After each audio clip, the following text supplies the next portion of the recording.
It's my life. I got dirty, dirty, dirty, dirty, dirty. It's my life. Hello mga kabomba, for today's vlog, bubiyahe tayo ng Bayambang, Pangasinan.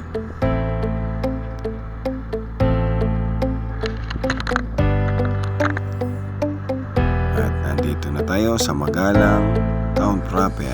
At may matatanaw na tayo mga establishmento katulad ng Jollibee, Chowking at Andox. Napakagandang bayan ng Magalang mga idol.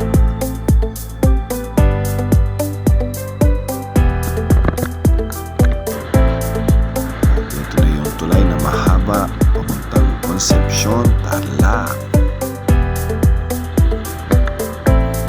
At ito naman yung overpass ni Concepcion, Tarlac mga idol. So pumunta tayo ng Luisita Mall para makapagpahinga ng kaunti. So biyahe na tayo mga kabomba. Let's go! At nandito na tayo sa Luisita Mall mismo. Pasok tayo sa loob para makita natin kagandahan ng Luisita. So pagpasok mo pa lang, makikita mo na ang Starbucks. Linggo ngayon, expected natin maraming tao.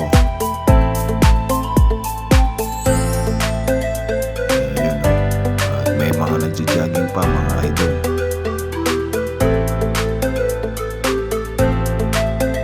Marami na rin mga gusali dito mga idol. At pwede tayong mag-almusal na rin dito. May Jollibee, may Mang Inasal, at may Chowking. So pwede na rin tayong mag-shopping. Nandito si Robinson Supermarket mga idol. At ito nga, pabiyahin na tayo.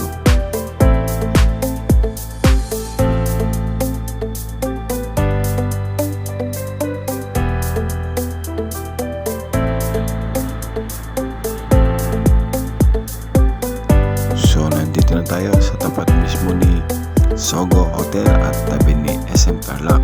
So gagawin tayo ng kaliwa at dadaan tayo pakamiling. Ito yung lagi kong dinadaanin pag pupunta tayo ng Tarlac City. So kabisado na natin yung daanan dito mga idol.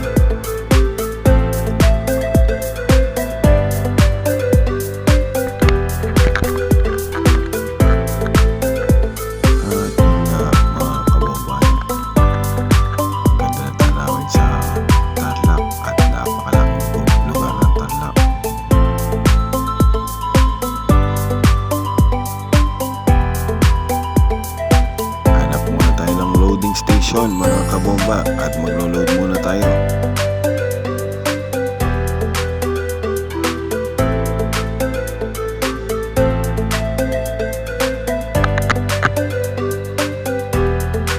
Yun nga no, may nakita akong 7-Eleven at wala naman silang loading station.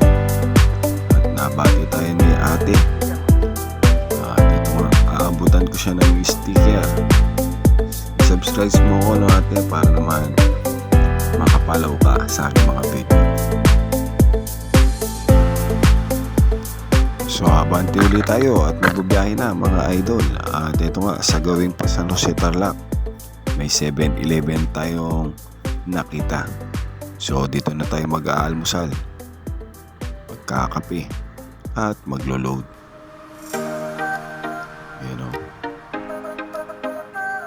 Halos karamihan naman 7-Eleven ang pinupuntahan ni kabomba. Mura kasi ang bilihan dito.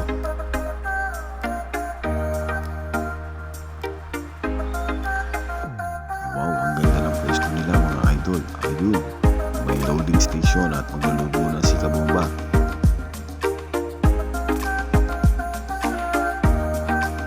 Alright. Ay, sorry sir, bawal po ba lang naka-helmet? Ang napakaboging kabomba nyo. Ganda na pwesto ng 7-Eleven. At babiyahin na naman tayo. Nagawin na natin ang magandang kalsada.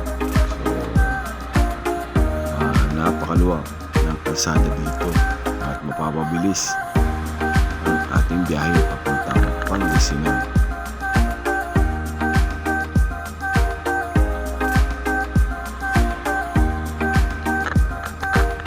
safe sa mga magbabiyahe. At eto nga, no, natanaw ko na ang arko ng Pangasinan. So ibig sabihin, nasa Pangasinan na tayo mga kabomba. At ito yung sikat na tulay. At mapapansin nyo, Pangasinan na mismo ang dinadaanan natin. Naging one way na lang to mga idol dahil ito yung nasira.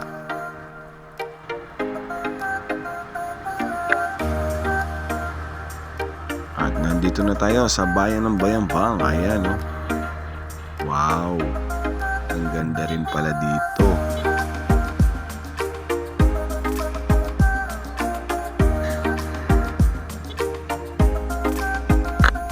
Alright, nandito na tayo. Ayan, o, St. Ferrer.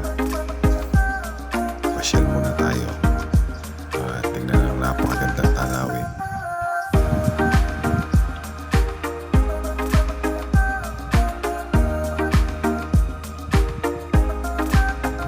Kakarelax sa mata.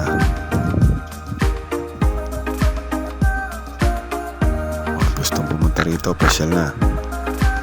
At yun nga, tapos tayong nagpasyal, bababa na tayo at pupunta na tayo sa ating destinasyon. So nakuha na natin ng 100 kilometers at sa biyaheng 2 oras parating tayo sa ating pinuntahan. So, sa mga gustong pumunta rito, ride safe sa atin mga idol. 2 hours po ang biyahe. Alright. So, salamat sa mga nanonood kay Kabomba. Ride safe sa mga nagmumotor dyan at motorista.